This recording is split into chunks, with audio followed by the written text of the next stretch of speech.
Olá, amigos da TVL, está começando Meia Hora Esportiva. A partir de agora vamos tratar do esporte de um modo geral. A bola rolou nos campeonatos brasileiros das séries A, B e C no final de semana. No meio da semana que vem agora temos sequência da Copa do Brasil com a presença catarinense em campo. Copa Libertadores de América, o Brasil começou com 6. Segue com apenas o campeão brasileiro, o Cruzeiro, que tem jogo nesse meio de semana na Argentina. E, claro, nós estamos na expectativa, quem sabe, desta semana sair a tabela do brasileiro da Série D, assim como a tabela da Série C do Campeonato Catarinense, antiga divisão de acesso. Nós tivemos também, no início da semana, a realização dos jogos de ida das semifinais do campeonato promovido pela Liga Blumenauense de Futebol. Mas hoje no programa eu convidei o Ricardinho, pivô do Metropolitano APAB, que disputou os Jogos Abertos no ano passado, foi um sucesso, o time do Blumenau conquistou o troféu e por conta disso mantém a base da equipe que está na disputa da Copa Sul de basquetebol e tem jogos decisivos já nesta quinta, sexta e sábado. Ricardinho, obrigado por estar aqui mais uma vez no Meia Hora. Obrigado, agradeço o convite e boa tarde a todos, né, que estão nos vendo aí. E agora essa semana, né, nós mantivemos o time que foi campeão nos Jogos Abertos. Tivemos pequenas mudanças, mas mantivemos a base. E com esse time agora nós estamos jogando uma Copa Brasil. Essa aqui é a fase sul agora, esse final de semana são as finais, quinta, sexta e sábado, né? E é um campeonato importante que, além de valer um título, né, na Copa Brasil, classifica os dois primeiros para a Supercopa Brasil, que aí garante vaga para a segunda divisão da Liga Nacional. Agora, é uma competição equilibrada, pelo menos o que nós vimos aí nos jogos da fase de classificação. Brusque sempre é um adversário tradicional, né? E Camboriú que está se despontando aí também no basquete. E tem mais dois times, né, dessa Copa. Rio Grande do Sul não teve nenhum participante, né, do time do Rio Grande do Sul. E teve 2 times de Ponta Grossa, que é um time muito bem estruturado, que tem o apoio da Rodonorte, né, da empresa deles lá, e o Titãs de Curitiba. Então, nessa sequência, nós tivemos só uma derrota em casa para Brusque de 1 ponto no último segundo, e depois dessa partida a gente conseguiu todas as vitórias. Eu falei aqui fazendo referência aos catarinenses, né? Sim. Mas claro que na região sul, o Rio Grande do Sul, que por vezes participava desse torneio, esse ano então ficou de fora. Eu não sei qual razão, nós tivemos no começo do ano a reunião dessa liga. Inclusive, assim, eu estou como jogador, sou capitão do time, mas mais agora como dirigente, mais fora, né? Eu com o Marcelo Splitter, a gente está ajudando o Sarjão, né, encabeçando um novo projeto aí. E na reunião não compareceu nenhum time do Rio Grande do Sul. Eles alegaram falta de estrutura por ser começo do ano, que começou bem, já primeira quinzena de março já começou o campeonato. Então eles alegaram que não tiveram tempo para montar o time.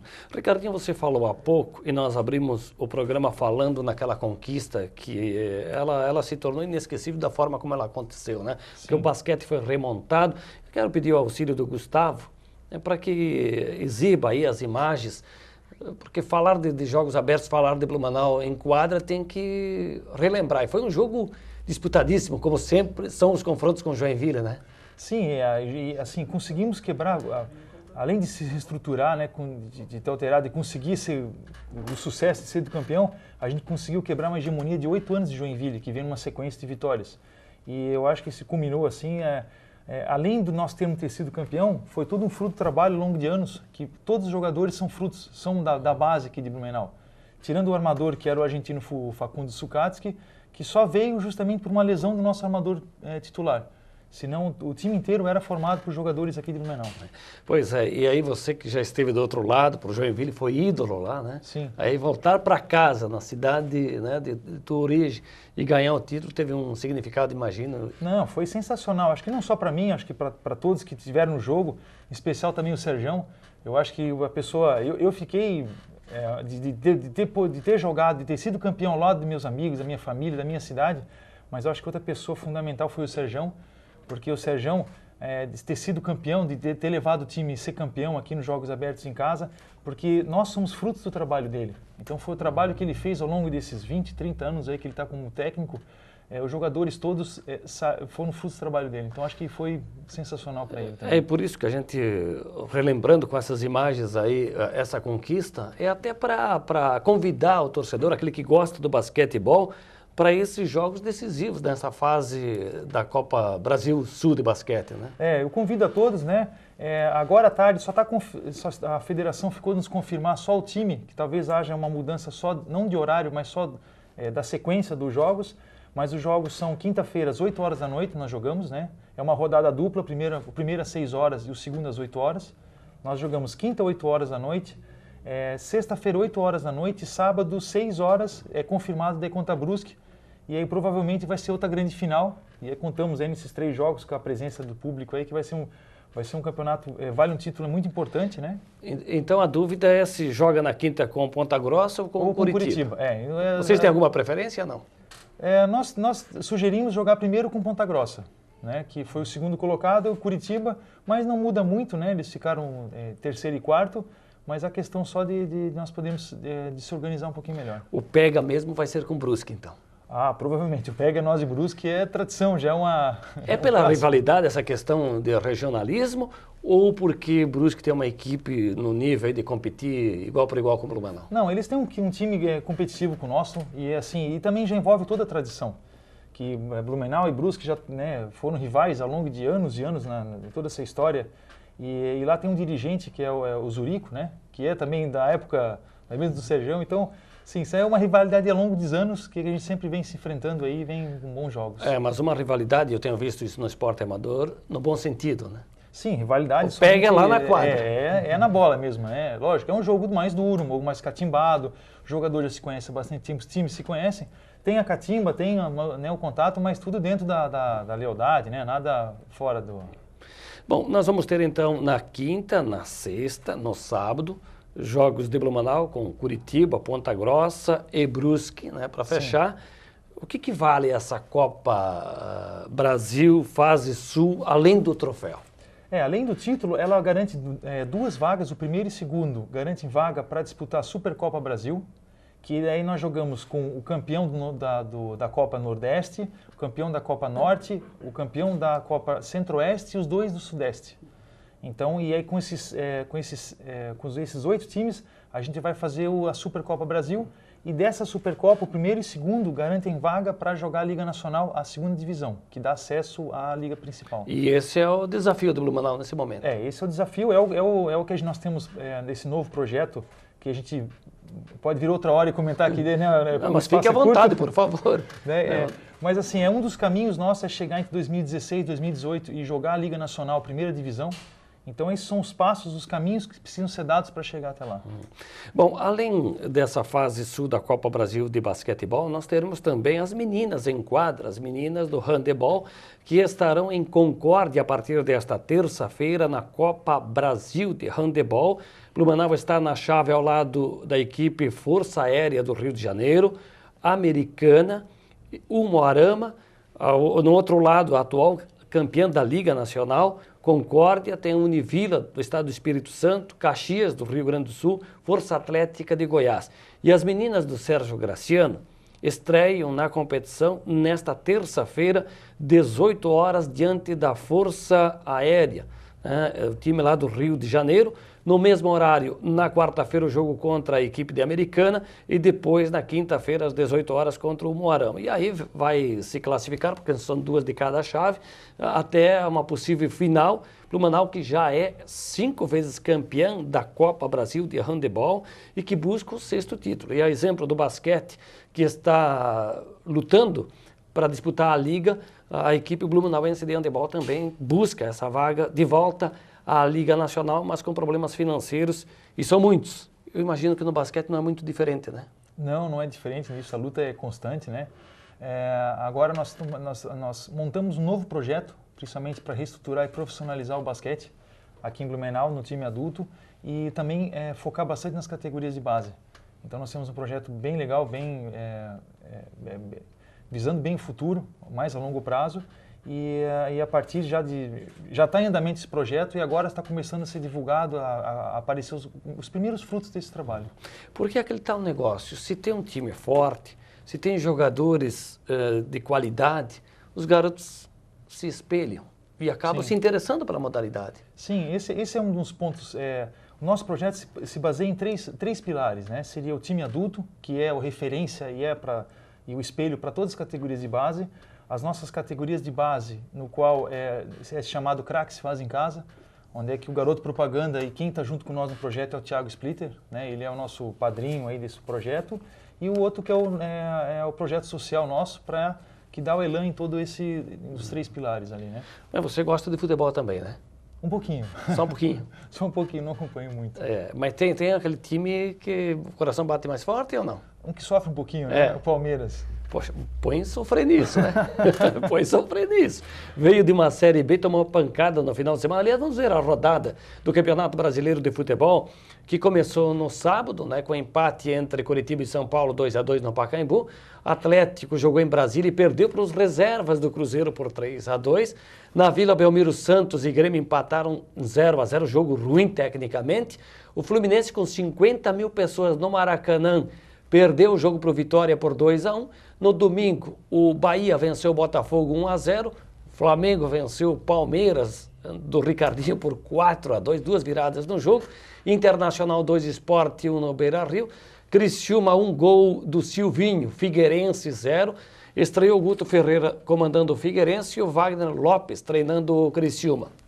A Chapecoense no Oeste perdeu para o Corinthians por 1-0, gol do Guerreiro no segundo tempo. E o Atlético Mineiro acabou tropeçando no Independência, perdeu o jogo para o Goiás por 1-0. Realizada a terceira rodada do Brasileiro, vamos conferir como está a classificação. Corinthians, Cruzeiro, Internacional e Goiás, todos com 7 pontos. Fluminense e Bahia estão com 6, São Paulo 5, Atlético do Paraná, Flamengo, Sport, Vitória e Grêmio com 4, Criciúma e o Palmeiras ao lado do Curitiba e do Santos estão com 3 na zona de rebaixamento. Atlético Mineiro, Chapecoense e Botafogo 1 ponto. O Figueirense é o time que não pontuou ainda no Campeonato Brasileiro. O Figueirense que volta a campo no próximo domingo e enfrenta o Santos. Esta partida vai ser disputada lá no Estádio do Café, na cidade de Londrina, porque o Figueirense cumpre a perda de mando de campo, né? A Chapecoense tem um jogo importantíssimo em casa, na Arena Condá, no próximo domingo, diante do Grêmio Futebol Porto Alegrense. E ainda teremos o Criciúma, que vai jogar contra o Botafogo fora de casa. Os times aqui de Santa Catarina não começaram bem o Campeonato Brasileiro. O Criciúma venceu no confronto com o time de Santa Catarina, o campeão Figueirense, mas precisa melhorar, como imagino, deva melhorar o teu Palmeiras, né? Sob pena de daqui a pouco correr o risco de rebaixamento de novo. Precisa, né? Mas como esse campeonato tem muita coisa para vir ainda, né? E assim, são poucas rodadas, então assim, como a diferença dos pontos é pequena, também não dá para... Né, não. O mais importante é começar bem o campeonato, porque o campeonato de pontos corridos é a regularidade que faz a diferença, né? O problema é que esse campeonato, tecnicamente, falta muito, parece. Você vê aí que o Cruzeiro, atual campeão, é o único que segue os brasileiros na Taça Libertadores de América e jogando com reservas, está aí entre os líderes do Campeonato Brasileiro. Quer dizer, tem times aí que andam tropeçando. Mas pontos corridos, como você disse, se não tiver uma sequência, uma regularidade, depois lá na fase decisiva, na reta final, fica mais difícil. No basquete, me parece que é mais emocionante, porque faltando segundos para terminar o jogo, é possível reverter um placar, né? Um exemplo disso foi o jogo do Thiago, né? Do Thiago Splitter, que teve do San Antonio Spurs contra o Dallas no jogo 6, agora que foi o sábado. Então, faltava 20 segundos, eles estavam 7 pontos atrás e eles acabaram roubando 2 bolas e faltando 1,3 segundos foi fundo bola do San Antonio Spurs, só que daí na quadra de defesa, né? Na defesa, e eles ainda tentaram um arremesso e acabou não convertendo, mas era 20 segundos, 7 pontos, era praticamente jogo liquidado. Né? Eu já vi. Por pouquinha coisa eles conseguiram quase ganhar o jogo. Eu já vi em jogos abertos, competições nossas locais, já vi também competição nacional, internacional, a própria Hortência fazendo 3 pontos, né? Um arremesso de 3 num jogo decisivo e revertendo o placar. É aquela coisa da emoção mesmo. Eu tive o prazer, assim, a felicidade de perder alguns jogos, mas eu muito mais ganhei do que perdi. E assim, até através de cestas minhas, já consegui ter vitórias. Ano passado tem uma vitória muito legal que a gente teve no Sul Brasileiro de Clubes, que nós jogamos lá em Caxias do Sul. Então nós conseguimos no último segundo empatar, levamos para prorrogação E aí no último segundo eu consegui também arremessar a jogada foi feita, né, foi bem executada. E aí eu arremessei a bola, estourou, acabou o tempo, a bola caiu, nós ganhamos o jogo de 1 ponto lá em Caxias do Sul. E aí, jogar em casa é bom na emoção, né? A torcida pula junto.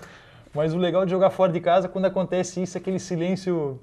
Não sabe aquele silêncio sepulcral na quadra, né? É, bem legal. Agora, eu disse há pouco que você foi ídolo lá em Joinville, você jogou em Franca. Eu joguei em Franca, 4 temporadas em Franca, joguei em São Paulo por 4 temporadas, no Palmeiras, eu joguei também no Palmeiras, joguei em Berlândia, joguei em bastante times aqui no Brasil. O Palmeiras teve um significado à parte ou não?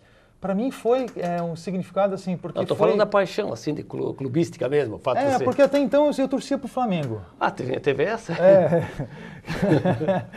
Porque assim, era de criança, né, de aqui de Blumenau, e aí quando eu fui pro Palmeiras eu comecei a me identificar, porque a gente treinava junto com o futebol no mesmo, então a gente se cruzava muito com os jogadores no estacionamento, e a gente começou a ter uma relação assim de amizade com os jogadores, e aí eu me identifiquei a partir dali. Agora, Ricardinho, eu já vi gente trocando de mulher, até de religião, agora de clube. Isso é uma novidade para mim. Mas acontece. Ainda mais ser flamenguista e mudar. Mas eu acompanho muito pouco. Eu sou da época ainda que o goleiro era o Marcos ainda, que eu tô totalmente... Não faz tanto tempo assim, não, mas eu tô bem por fora. Pois é. E em relação à tua participação em nível nacional, a gente falava aí das grandes equipes que você vestiu a camisa, né? Sim. O basquete também passou por uma fase, em termos de organização, um pouco difícil, né? Isso foi principalmente pela gestão. Então, assim, houve... a principal queda foi, a partir do momento que o Oscar deixou a seleção brasileira, nós tínhamos uma filosofia de jogo baseada no que o Oscar fazia, que era um jogador excepcional, né, de pontuador, no qual o estilo de jogo era pontuar, não defender. E a partir do momento que ele saiu, se aposentou, deixou-se, a gente fala, uma herança de um estilo de jogo. Só que nós não tínhamos mais um Oscar, um jogador daquele pote, o Monsanta. E aí o Brasil ficou meio sem rumo e vieram outras gestões de confederações brasileiras, e ali realmente o basquete chegou praticamente, eu digo, no fundo do poço. E aí houve uma troca na gestão, na presidência da confederação. Isso fortaleceu uma liga independente dos clubes, foi criada essa liga nacional agora, que o basquete cada ano está crescendo muito mesmo. E repercutiu também na seleção. Foi trocado o técnico, botaram um técnico primeiro em espanhol, o Moncho, depois o Rubens Manhano, e a seleção de 17º no mundo, né, que eu digo foi o fundo do poço, agora está em 5º e é uma das favoritas para disputar o título agora esse ano, né, do Mundial em setembro, agosto. Imagino que vai crescer aí, esses torneios tipo Pan-Americano, essas coisas também vai dar de volta aquilo que nós vimos na época do Oscar, no masculino, né? Sim. Na época da Hortência, Paula, essa turma aí no feminino, né? E assim, o Brasil precisa da seleção, os resultados da seleção, que nós temos hoje grandes atletas na NBA, no qual nós não tínhamos no passado, né?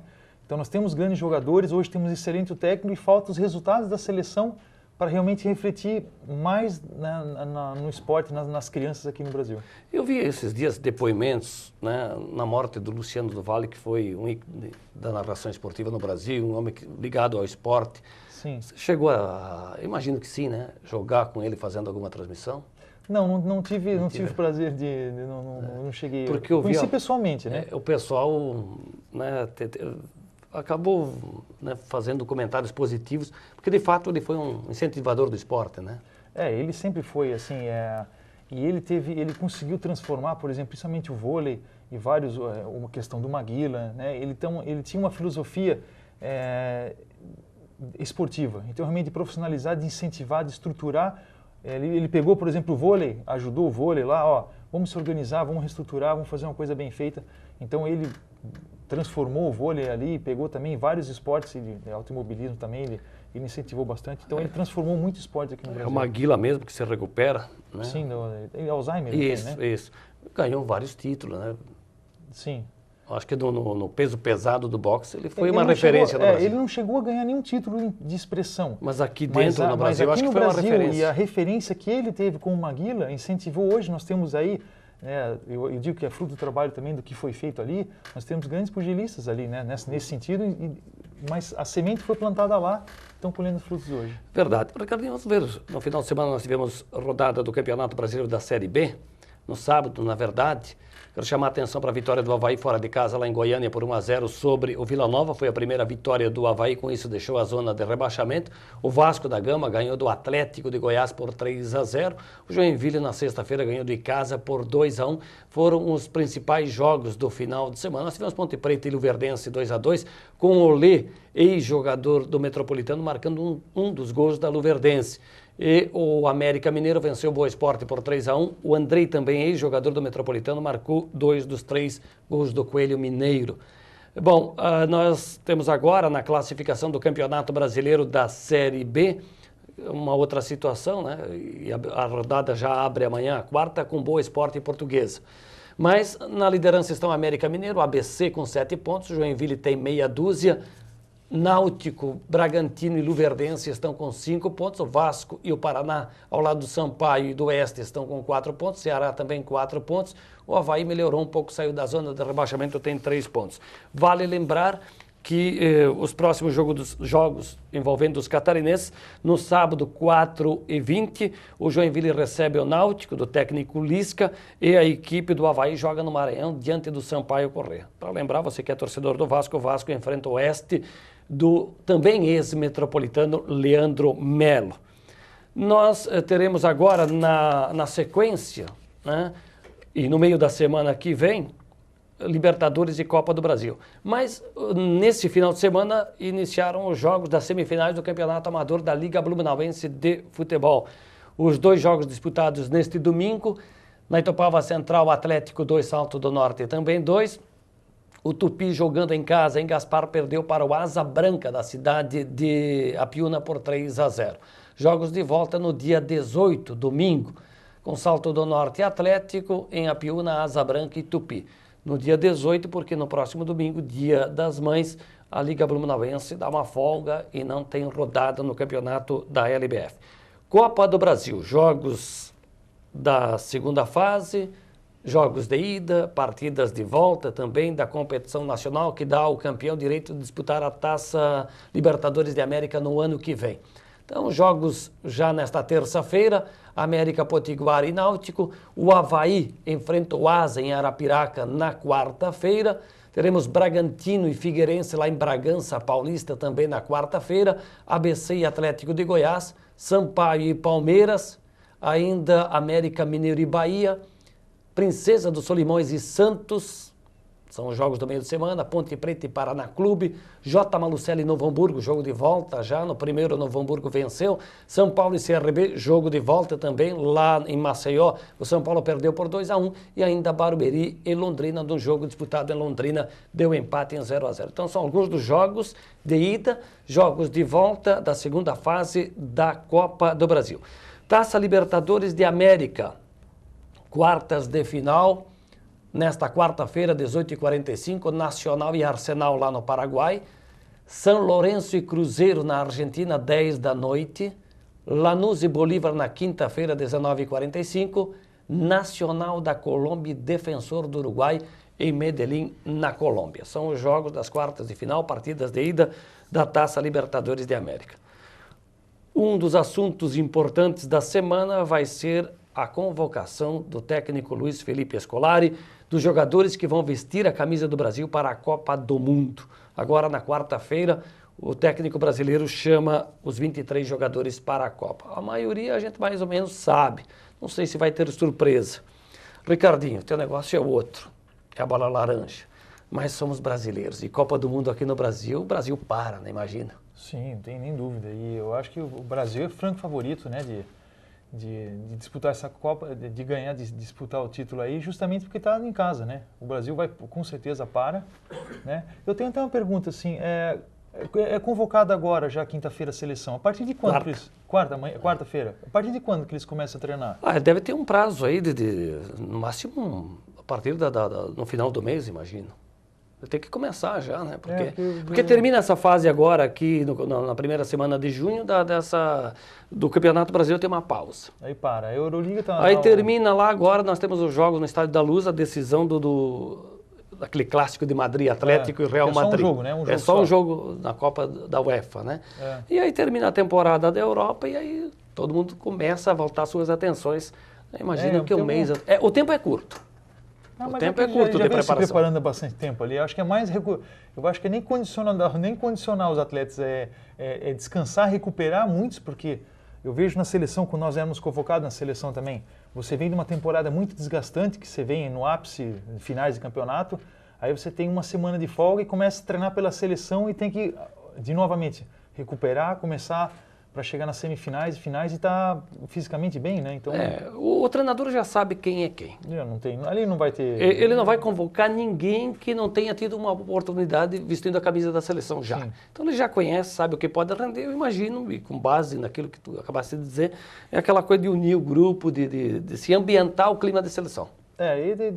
E fazer aqueles ajustes. Né? E focar, né? Porque assim, agora está todo mundo propaganda, cada um no seu lado. Você junta todos, concentra para quê? Juntar as forças ali, botar um foco, pessoal, nosso foco é agora, vamos se concentrar no nosso trabalho.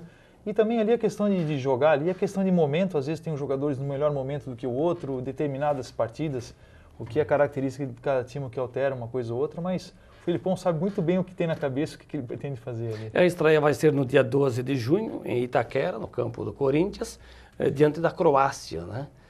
Ontem o Luiz Felipe Scolari foi lá em Caravaggio, uma cidadezinha que fica próximo à Farroupilha, né? E ali ele foi fazer aquela promessa que já fez na outra vez, foi rezar para Nossa Senhora, que ele é devoto, Nossa Senhora de Caravaggio, né, na esperança que a fé também ajude o Brasil a ser campeão. Agora, na tua opinião, então, o Brasil é favorito por mandar realizar a Copa aqui? Eu acredito que sim, jogar sim. Eu vejo em casa, jogando ao lado da torcida, você tem um incentivo enorme. Eles falam, as pessoas sempre falam, o sexto jogador no caso do basquete, 12º no futebol. A diferença? Faz diferença. Realmente faz diferença, que às vezes numa hora um incentivo a mais, alguma coisa, você sente a energia, quem está no estádio e principalmente quem entra em campo, que você sente essa energia. Você tem aquele algo a mais, energia a mais, um fôlego a mais. No final falta esticar um pouquinho mais ou dar um pouquinho, chutar um pouco mais forte. Isso realmente faz muita diferença. E não vai faltar o apoio do torcedor. Certamente o Brasil vai jogar com estádios lotados. E o brasileiro é apaixonado por futebol. Mas com certeza. Então, quinta, sexta, sábado, Copa Brasil de basquete, fase sul, ginásio do Galegão. Ginásio do Galegão, né? Eu convido novamente a todos, principalmente os pais, que puderem levar as crianças. No intervalo dos jogos ali, a gente vai querer a gente tem programado um evento com as crianças, uns torneiozinhos para elas ali, né? Até porque na outra semana nós começamos aqui em Blumenau a escolinha, que é de 8 a 12 anos, né, uma escolinha de basquete, que já fazia bastante tempo que não tinha. Então já o que eu falo, começa já os frutos dos trabalhos que a gente está fazendo aí. Ricardinho, obrigado, hein? Agradeço a oportunidade. Ricardinho, pivô do Metropolitano APAB, que disputa a Copa Brasil Fase Sul, jogos nesta quinta às 8 da noite, sexta 8 da noite, sábado 18 horas, no ginásio do Galegão. Um grande abraço a você que nos deu a honra da audiência. Vem aí o Rodrigo Vieira para comandar o TVL Notícias. A todos um grande abraço, boa semana.